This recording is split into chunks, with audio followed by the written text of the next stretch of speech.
చూడొచ్చు భయంకరమైనటువంటి రాకెట్ దాడి దృశ్యాలు ప్రస్తుతం వెలుగులోకి వస్తున్నాయి. ఇజ్రాయెల్పై ప్రతీకార చర్యలకు దిగుతోంది ఇరాన్. ఇక నేరుగా ఇరాన్ డైరెక్ట్గా రంగంలోకి దిగుతోంది. ఒకవేళ యుద్ధం గనక వస్తే ఇరాన్కు సహకరించేందుకు అటు చైనా రష్యాలు సిద్ధంగా ఉండాలంటూ ఇరాన్ కూడా వాళ్ళను వేడుకుంటుంది. ఈ నేపథ్యంలో ఇజ్రాయెల్కు ఇప్పటికే అమెరికా మద్దతు ప్రకటించింది. మరోవైపు ఫ్రాన్స్, అమెరికా, బ్రిటన్ లాంటి దేశాలు ఇటు ఇజ్రాయెల్కు మద్దతు ఇస్తే అటువైపు చైనా, రష్యా ఇరాన్కు మద్దతు ఇచ్చే అవకాశాలు లేకపోలేదు పరోక్షంగా. ఈ నేపథ్యంలో మళ్ళీ యుద్ధ వాతావరణం తప్పదా? ఒకవేళ ఇదే కనుక జరిగితే మూడో ప్రపంచ యుద్ధం ప్రారంభమైనట్లయినా అనే సందేహాలు ఎప్పటి నుంచో వ్యక్తమవుతున్నాయి.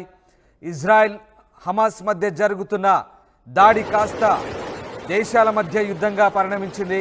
ఇప్పుడు ఆ దాడి కాస్త ఇరాన్ డైరెక్ట్గా రంగంలోకి దిగే పరిస్థితి తలెత్తింది. మీరు చూస్తున్న దృశ్యాలు రాకెట్ దాడి దృశ్యాలు. భయంకరమైన రాకెట్లు ఇజ్రాయెల్ వైపు పరుగులు పెడుతున్నాయి. వందల సంఖ్యలో ఇజ్రాయెల్పై ఇరాన్ రాకెట్ దాడి దృశ్యాలు మనం ఒకసారి చూడొచ్చు. హమాస్ అలాగే హెజ్బుల్లా, అటు ఇరాన్, లెబనాన్ కేంద్రంగా చేసుకొని హెజ్బుల్లా దాడులు కొనసాగిస్తుంది. విచక్షణారహితంగా దాడులు చేస్తుండడంతో ఇజ్రాయెల్లోని ఓ ఫుట్బాల్ మైదానంలో ఉన్న 12 మంది చిన్నారులు, యువకుడితో సహా మొత్తం 13 మంది బలైన నేపథ్యంలో ఒక్కసారిగా ఇజ్రాయెల్ మళ్ళీ ప్రతీకార దాడులకు పూనుకుంది.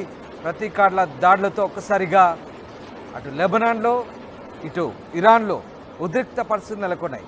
ముఖ్యంగా ఇరాన్లో తలదాచుకున్న హమాస్ చీఫ్ ఇస్మాయిల్ హనియేని హత్య చేయడంతో పరిస్థితి మరింత ఉద్రిక్తతకు దారితీసింది. హనియేని హత్య చేసిన తర్వాత ఇక ఇరాన్ డైరెక్ట్గా రంగంలో దిగింది. హనియే హత్య తర్వాత ఇరాన్లో పెద్ద ఎత్తున నిరసన జ్వాలలు మిన్నంటాయి. దాంతోపాటు హిజ్బుల్లా టాప్ కమాండర్ షుక్రూ హత్యతో కూడా ఇది మరింతగా పెరిగింది. దీంతో ఏదైతే జరగకూడదని భావించారో అదే జరుగుతోంది. ఇటు ఇజ్రాయెల్, అటు ఇరాన్, లెబనాన్ మొత్తంగా దేశాల మధ్య యుద్ధంగా పరిణమించింది.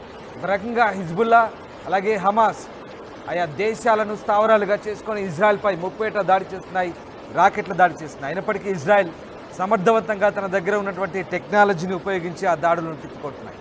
అయితే ఇప్పుడు నేరుగా ఇరాన్ కనుక ఇజ్రాయెల్పై దాడికి దిగితే ఏం జరగబోతుంది, ఇజ్రాయెల్ ఎలాంటి సమాధానం చెప్పబోతుంది అనేది ప్రస్తుతం ప్రశ్నార్థకంగా మారింది.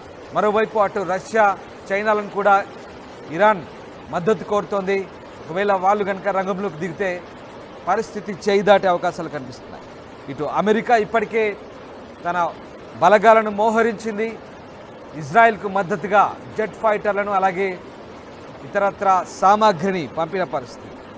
అమెరికా ఇజ్రాయెల్కు అండగా ఉంటామని చెప్తోంది. ఇజ్రాయెల్ సార్వభౌమత్వానికి ఎట్టి పరిస్థితుల్లో ముప్పు వాటిల్లనివ్వమంటూ అమెరికా చెప్తోంది. జో బైడెన్ కూడా ప్రకటించారు. మరోవైపు అమెరికా డిఫెన్స్ సెక్రటరీ కూడా నేపథ్యంలో ఆయన స్వయంగా సమీక్ష నిర్వహించి ఇజ్రాయెల్ కావాల్సినటువంటి ఆయుధ సంపత్తిని అలాగే ఇజ్రాయెల్ కావాల్సినటువంటి యుద్ధ సామాగ్రిని, మానవ వనరులను పంపించే ప్రయత్నంలో ఉన్నారు.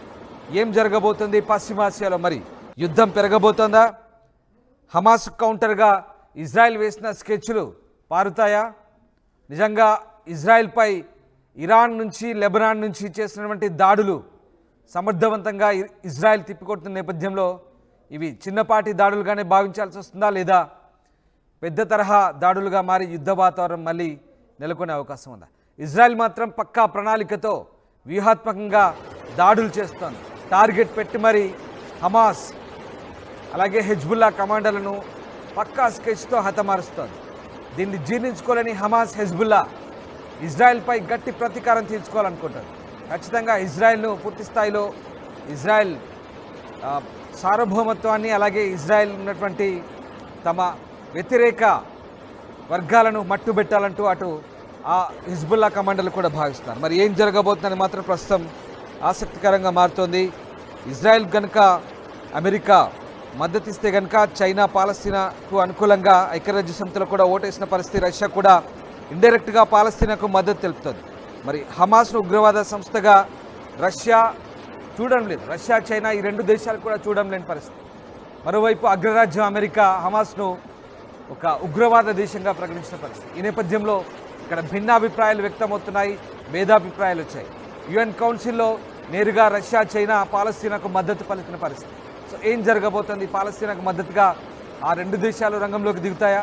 దిగితే కనుక ఎలాంటి పరిస్థితులు ఉంటాయి? పశ్చిమాసియాలో ఉద్రిక్తతలు పెరుగుతున్న నేపథ్యంలో మరి ఈ అగ్ర దేశాలు కనుక ఆయా దేశాలకు మద్దతుగా నిలిస్తే ఇంకా ఎలాంటి వాతావరణం ఉండబోతుందన్నది ప్రస్తుతం ఆసక్తికర చర్చ. మొత్తమైన గ్రూపులుగా దేశాలు విడిపోతే కనుక